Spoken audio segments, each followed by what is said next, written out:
Senhor é bom demais.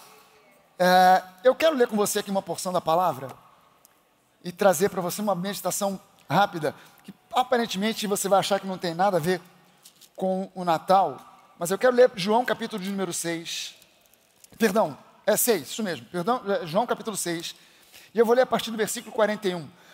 Enquanto você está procurando a passagem, não sei se você vai ler isso aqui numa Bíblia de papel, se você trouxe a Bíblia de papel, ou se você está com uma Bíblia eletrônica, uma Bíblia no celular, mas eu quero convidar você para ler junto comigo João capítulo 6, versículo 41 em diante. Diz assim: murmuravam, pois, a respeito de Jesus, os judeus, porque ele dissera: eu sou o pão que desceu do céu. Presta sua atenção aqui. O texto que a gente está lendo começa dizendo que as pessoas, os judeus, estavam se escandalizando, estavam murmurando, se escandalizaram porque ouviram Jesus dizer que ele era o pão que desceu dos céus. E diziam: não este aí, Jesus, Yeshua, o filho de José, acaso não lhe conhecemos o pai e a mãe? Como, pois, agora diz, desci do céu? Respondeu-lhes Jesus: não murmureis entre vós. Ninguém pode vir a mim se o Pai que me enviou não o trouxer, e eu o ressuscitarei no último dia. Está escrito nos profetas: e serão todos ensinados por Deus. Portanto, todo aquele que da parte do Pai tem ouvido e aprendido, esse vem a mim. Não que alguém tenha visto o Pai, salvo aquele que vem de Deus. Este o tem visto. Em verdade vos digo, quem crê em mim tem a vida eterna. Eu sou o pão da vida. Os vossos pais comeram o maná no deserto e morreram. Este é o pão que desce do céu, para que todo o que dele comer não pereça. Eu sou o pão vivo que desceu do céu. Se alguém dele comer, viverá eternamente, e o pão que eu darei pela vida do mundo é a minha carne. Disputavam, pois, os judeus entre si, dizendo: como pode este dar-nos a comer da sua própria carne? Respondeu-lhes Jesus: em verdade vos digo, se não comerdes a carne do Filho do Homem, e não beberdes o seu sangue, não tendes vida em vós mesmos. Quem comer a minha carne e beber o meu sangue tem a vida eterna, e eu o ressuscitarei no último dia. Pois a minha carne é verdadeira comida, e o meu sangue é verdadeira bebida. Quem comer da minha carne e beber do meu sangue, permanece em mim e eu nele. Assim como o Pai que vive me enviou, e igualmente eu vivo pelo Pai, também quem de mim se alimenta, por mim viverá. Este é o pão que desceu do céu, em nada semelhante àquele que os vossos pais comeram, e contudo morreram. Quem comer este pão viverá eternamente. Estas coisas disse Jesus quando ensinava na sinagoga de Cafarnaum. Muitos dos seus discípulos, tendo ouvido tais palavras, disseram: duro é esse discurso, quem é que o pode ouvir? Primeiro os judeus, os fariseus, se escandalizaram por aquilo que Jesus estava dizendo. Agora os próprios discípulos, alguns discípulos de Jesus, também se escandalizaram com aquilo que ele havia dito. Mas Jesus, versículo 61, mas Jesus, sabendo por si mesmo que eles murmuravam a respeito de suas palavras, interpelou-os, dizendo o seguinte: isto vos escandaliza? Que será, pois, se vocês virem o Filho do Homem subir para o lugar de onde primeiro estava? O Espírito é o que vivifica, a carne para nada aproveita. As palavras que eu vos tenho dito são espírito e vida. Contudo, há descrentes entre vós, pois Jesus sabia desde o princípio quais eram os que não criam e quem o havia de trair. E prosseguiu: por causa disto é que vos tenho dito, ninguém poderá vir a mim se pelo Pai não lhe for concedido. À vista disso, muitos dos seus discípulos o abandonaram e já não andavam com ele. Então perguntou Jesus aos 12, porventura quereis também vós outros retirar-vos? Respondeu-lhe Simão Pedro, Senhor, para quem iremos? Tu tens as palavras da vida eterna, e nós temos crido e conhecido que tu és o Santo de Deus. Amém. Amém. Gente, mais ou menos há 2020 anos atrás, a primeira noite de Natal estava acontecendo nas cercanias de Belém. Maria e José vinham num momento difícil. Se você acha que nós estamos passando por um momento difícil, imagine Maria, grávida de Jesus, já às portas, nos últimos momentos de gravidez, já pronta para dar à luz, montada no lombo de um jegue, de um burrico, caminhando na direção de Belém, junto com seu marido José, numa dificuldade tremenda e sentindo já dores de parto. E para piorar a situação, a cidade cheia, a cidade lotada, porque pelo decreto de César Augusto, cada um tinha que voltar para a sua cidade de origem, e José era de Belém. Então eles saem de Nazaré, fazem toda essa viagem, subindo montes, descendo montes, passando por estradas, dia, noite, até chegar lá em Maria. Está nos últimos momentos da sua gravidez, ela começa a sentir dores de parto, não há vaga em nenhuma hospedaria, e ela acaba achando lugar numa estrebaria. Que na verdade, se você entender como funcionava essa coisa naquela época, não era um lugar construído, bacana, para abrigar animais. Normalmente era um lugar muito rústico, muitas vezes até mesmo uma caverna, uma escavação na rocha, onde os animais ficavam durante a noite. E é ali naquele lugar aonde Maria dá a luz a Jesus. Se você acha que nós estamos passando por um tempo difícil, pergunte para Maria e para José o que foi aquela primeira noite de Natal. Nós estamos atravessando um tempo muito difícil. Nós estamos, talvez esse tenha sido o ano mais difícil da vida da maioria de todos nós aqui. Creio que nenhum de nós aqui encarou a gripe espanhola de 1918 a 1920, que foi ainda muito mais letal, muito mais mórbida do que essa que nós estamos enfrentando hoje. Creio que nenhum de nós aqui encarou o período, o tempo da Segunda Guerra Mundial, onde havia escassez de pão, onde havia escassez de um monte de coisas por causa do problema da guerra. E nós estamos vivendo, a nossa geração, talvez o tempo mais difícil. Mas eu quero lembrar para você que há 2020 anos atrás, quando Jesus nasceu, a primeira coisa que os anjos disseram aos pastores que receberam o anúncio de que havia nascido o Messias foi: paz na terra aos homens a quem Deus quer bem. Aos homens a quem Deus ama. Paz na terra. 2020 anos já se passaram e o homem ainda não aprendeu a lição de que cada um de nós precisa desesperadamente de Deus, precisa desesperadamente da presença do Espírito Santo, precisa desesperadamente da salvação que só Jesus pode proporcionar. Ele é o príncipe da paz, Ele é o rei da glória, Ele oferece a nós uma paz que é indescritível, que ultrapassa todo o entendimento. O mundo tem buscado paz. Eu sou uma geração assim um pouquinho antes. Eu fiquei quase que de longe observando, querendo participar, mas ainda era um pouco jovem demais para participar do movimento hippie, que pedia paz, que cantava paz, que falava de paz, e havia uma esperança no mundo que aquela geração de jovens iria fazer um mundo novo, um mundo diferente. Um mundo onde as guerras iam deixar de existir, onde o capitalismo selvagem seria abrandado, onde as pessoas seriam mais generosas, onde as coisas funcionariam de um jeito muito mais pacífico, onde haveria relacionamentos amorosos entre vizinhos, parentes, famílias. De lá para cá, as coisas não melhoraram e aquela geração parece que deixou escapar por entre os dedos aquela paz que era cantada. All we are saying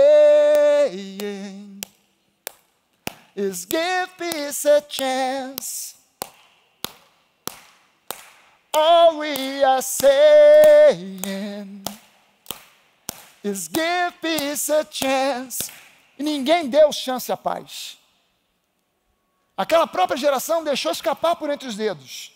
E essa mensagem de paz na terra entre os homens a quem Deus quer bem, continua ecoando nos céus, porque Deus não desistiu de nós, Deus não desistiu da humanidade, Deus continua querendo derramar a sua paz que excede a todo entendimento sobre a vida de todo aquele que ouve essa mensagem e a recebe, e crê, e diz: eu agora vou poder concretizar aquilo que para John Lennon foi apenas um sonho. Give peace a chance. Eu vou dar à paz uma chance, mas não a paz que o mundo oferece, porque a paz que o mundo oferece, Jesus já nos alertou.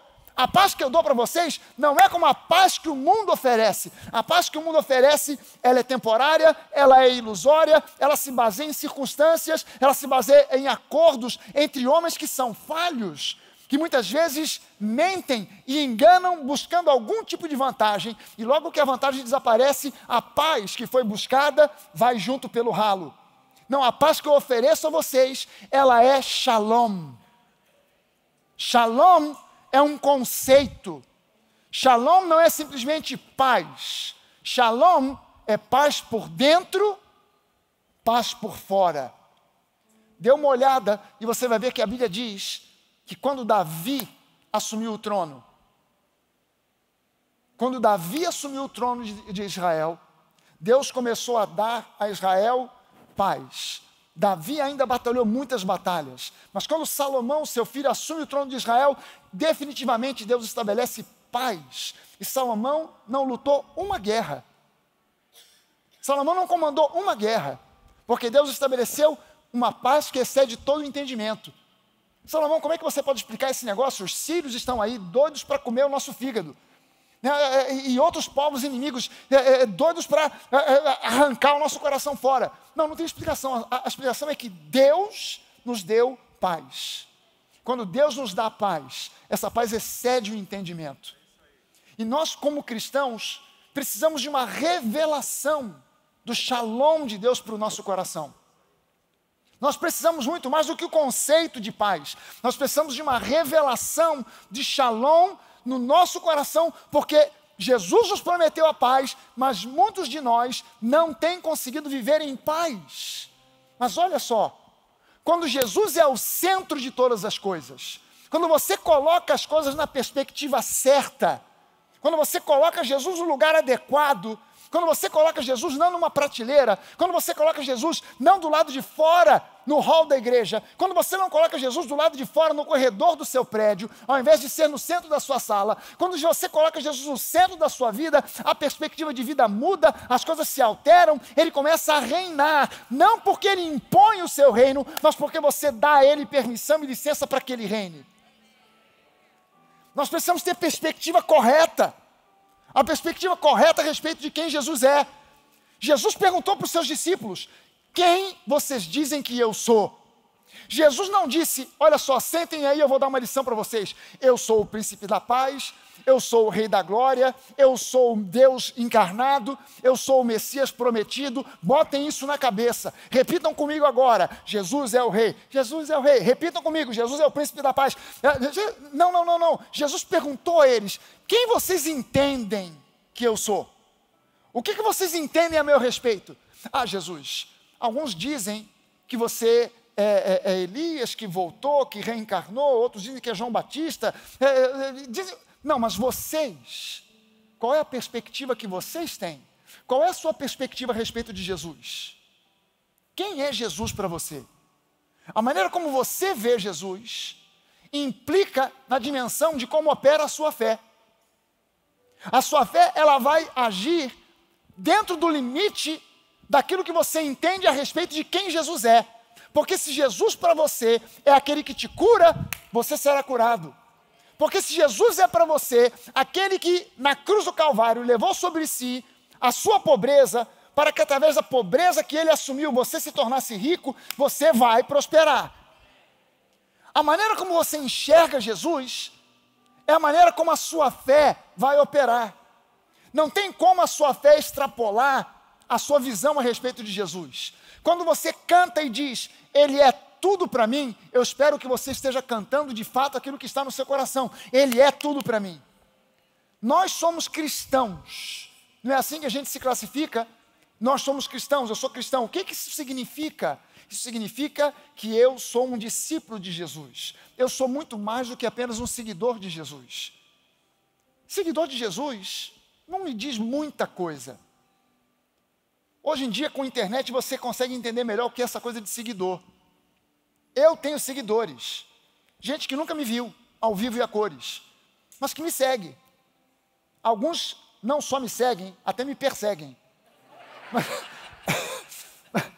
Mas com essa coisa de internet, Instagram, YouTube, Facebook, você tem seguidores, de repente você tem poucos, outros têm muitos, alguns têm milhões, alguns têm apenas dezenas. Mas todos nós, de uma maneira geral, se você bota o seu nome no Instagram, se você bota um perfil qualquer no Instagram, no Facebook, você passa a ter seguidores. Gente que nunca te viu, gente que não te conhece, que apenas lê coisas que você escreve, que você posta lá e bota lá um like ou dislike.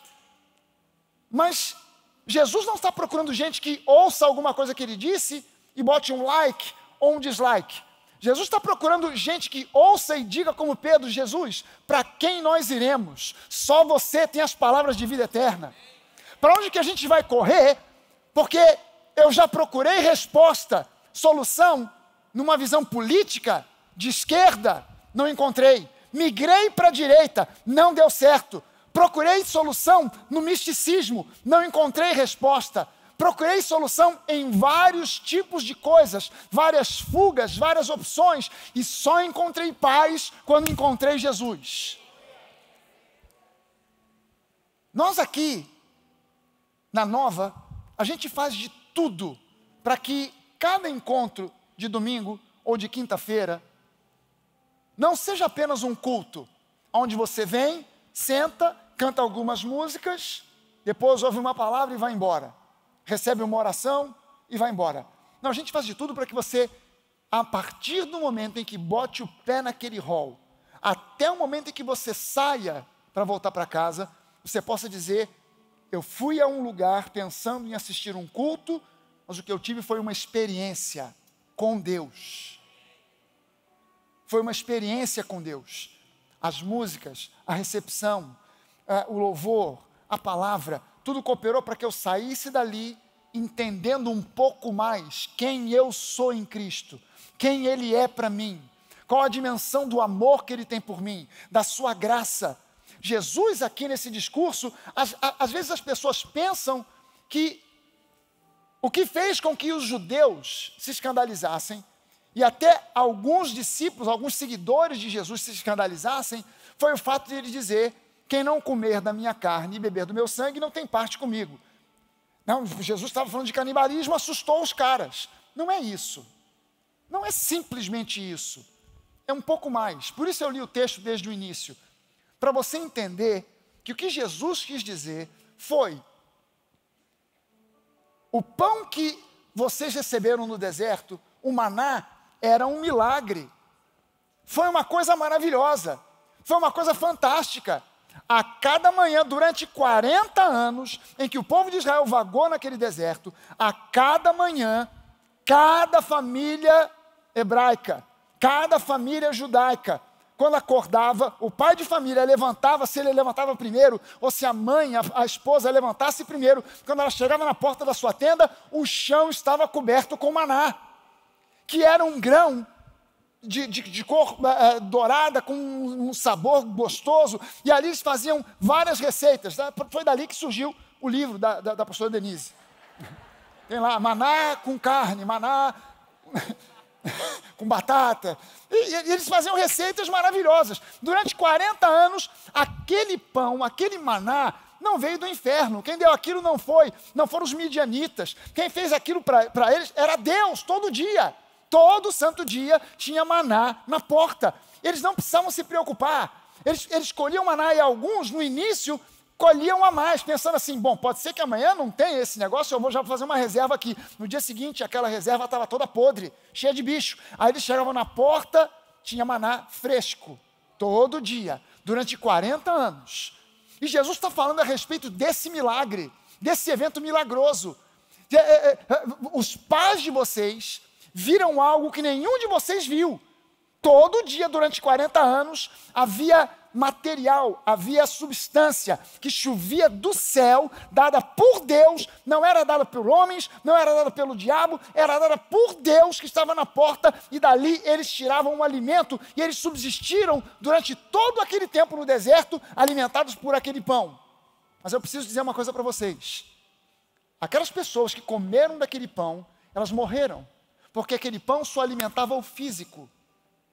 Aquele pão, ele apontava, na verdade, para a lei, e a lei, ela mata.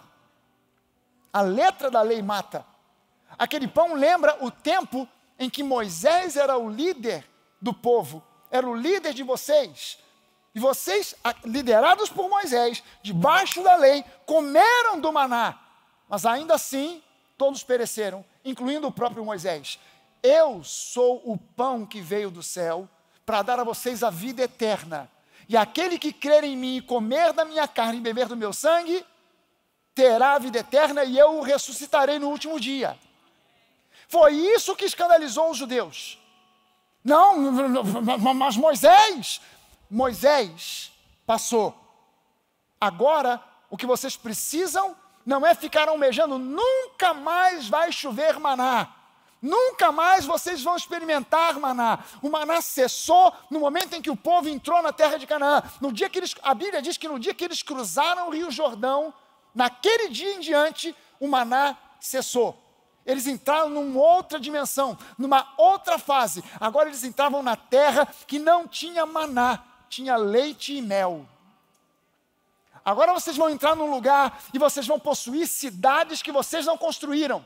Vocês vão beber vinho de vinhas que vocês não plantaram. Vocês vão comer figos, uvas, romãs de árvores frutíferas que vocês não cultivaram. Vocês vão morar em casas que vocês não construíram. É uma terra de descanso. Essa terra de descanso aponta para Jesus. E agora quando Jesus diz: se você não comer da minha carne, não se alimentar de mim, porque eu sou o pão da vida. O que Jesus está dizendo para nós? Não é uma mensagem de canibalismo, mas é uma mensagem que diz para nós que nós precisamos nos alimentar de Jesus. Eu preciso me alimentar de Jesus, todo santo dia. Será que você pode levantar uma das suas mãos e dizer isso? Eu preciso me alimentar de Jesus, todo santo dia. Amém? O maná só alimentava o corpo. Jesus alimenta o corpo, a alma e, em especial, o nosso espírito. Mas, pastor, como é que eu faço para me alimentar de Jesus? Foi isso que os discípulos não entenderam. Por isso eles pensavam que Jesus estava convidando para dar uma dentada, para arrancar pedaço de Jesus. Não. Você quer se alimentar de Jesus? Se alimente da palavra. Se alimentar da palavra é alimentar-se de Jesus. Porque Jesus e a palavra são uma só coisa. Quando você diz, eu gostaria tanto de ver Jesus face a face, tem duas maneiras. A primeira delas, você pode morrer e você vai ver Jesus face a face. É a primeira, mas tem um jeito mais simples, mais fácil. Basta você abrir a Bíblia. Você vai no Novo Testamento e você vai dar de cara com Jesus. Porque Jesus é a palavra é Jesus. Na verdade, a Bíblia nada mais é do que Jesus em papel e tinta. E Jesus é a palavra feita em carne e osso. Quando você medita, João revela isso para nós. João abre o seu evangelho dizendo, no princípio era o verbo, era o logos, era a palavra. E a palavra estava com Deus e a palavra era Deus. E depois no versículo 14 ele diz, e a palavra, o logos, o verbo, se fez carne e habitou entre nós e nós vimos a sua glória, glória como do unigênito do Pai. Interessante que Jesus entra no mundo como unigênito. Único. Gênito, nascido. Único nascido de Deus. Mas ele ressuscita dos mortos como primogênito de entre os mortos. Jesus não foi o primeiro a ressuscitar. Antes de Jesus, Lázaro já tinha ressuscitado. E quando você vai ao Antigo Testamento, algumas outras pessoas já haviam ressuscitado dentre os mortos. Jesus não foi o primeiro a ressuscitar, mas ele foi o primeiro a ressuscitar, foi o primeiro a nascer de novo, a experimentar o novo nascimento. Por isso ele é o primogênito de entre os mortos. Nós estávamos mortos nos nossos delitos e pecados, e nele nós nascemos de novo. E hoje, você e eu, que nascemos de Deus, precisamos nos alimentar de Jesus, que é se alimentar da palavra. Quando eu me alimento da palavra, quando eu medito na palavra, quando eu ouço a pregação da palavra, eu estou me alimentando de Jesus. Você agora está comendo de Jesus. Você vai participar da ceia, você vai comer do pão, você vai beber do cálice, você vai, na verdade, comer da carne de Jesus e beber do seu sangue. E quando você se alimenta de Jesus, você tem que enxergar, entender, ter a perspectiva correta. Enxergar Jesus da maneira correta. Não se permitir enxergar Jesus como os religiosos o fazem, mas enxergar Jesus como alguém que te salvou, alguém que te redimiu e te inseriu na família do próprio Deus.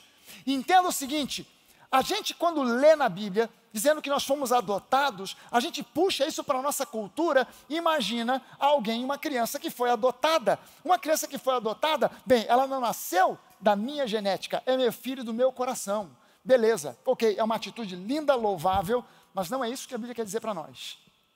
Quando a Bíblia fala que você agora é parte da família de Deus, você quando estava no mundo, por causa de Jesus, se você recebeu Jesus como seu Senhor e Salvador, você morreu. Morreu para o mundo, morreu para o pecado e nasceu de novo na família de Deus. Não é que você estava aqui e você era um pobre, miserável pecador e foi trazido para perto de Deus, foi adotado por Ele e agora você é um pobre, miserável pecador que você continua sendo porque você só foi trazido de lá para cá, porém agora você é um pobre, miserável pecador que foi adotado por Deus. Não é isso. Você era um pobre, miserável pecador e aqui nessa condição você morreu para os olhos de Deus, você morreu, você faleceu e foi sepultado com Cristo. E essa pessoa que foi sepultada com Cristo desapareceu, como acontece com qualquer corpo que é sepultado. Depois de um certo tempo, aquele corpo desaparece, é consumido pela terra. Você morreu, desapareceu e você nasceu de novo. Você tem a genética do próprio Deus no seu espírito. Não é que você foi adotado como alguém que foi emprestado, apenas transladado. Não, você nasceu de novo, numa nova condição. E você precisa ter a perspectiva de quem você é em Cristo. De quem você é em Cristo. Você em Cristo é uma nova criatura. Você é e você pode ser um mensageiro dessa paz, que excede a todo entendimento. Você já foi capacitado por Deus para isso. Você já foi capacitado por Deus para isso. Não importa se você é membro da Nova, se você é membro de alguma outra igreja, não importa o nome que a sua igreja tem lá na tabuleta que tem na porta. Se você se diz um cristão, você é nascido de novo em Cristo, você já foi capacitado por Ele para levar adiante essa mensagem da paz, do Evangelho, da graça, da vida abundante que Deus tem para cada um de nós. Deus já te capacitou para isso, em Cristo Jesus. Esse é um tempo em que nós estamos vivendo dias muito difíceis. O ano de 2020 foi muito difícil. Algo que ninguém esperava, ou pelo menos nós não esperávamos. É claro que aqueles que estão em postos de autoridade, em lugares mais elevados, já sabiam que isso ia acontecer mais cedo ou mais tarde. Quem estuda a pandemia e sabe o que aconteceu em 1918, 1920, a gripe espanhola, sabia que isso ia acontecer em algum momento. Mas, como política mundial se faz na base de trocas e interesses, não havia um interesse para que se criasse um sistema que prevenisse para que não acontecesse isso que aconteceu. Eu acho que daqui para frente vão tomar jeito. Ou não. Mas uma coisa eu posso garantir a você. Venha o que vier, Deus está no controle da nossa vida. Essa crise vai passar. Talvez venha outra, ainda pior do que essa em algum momento.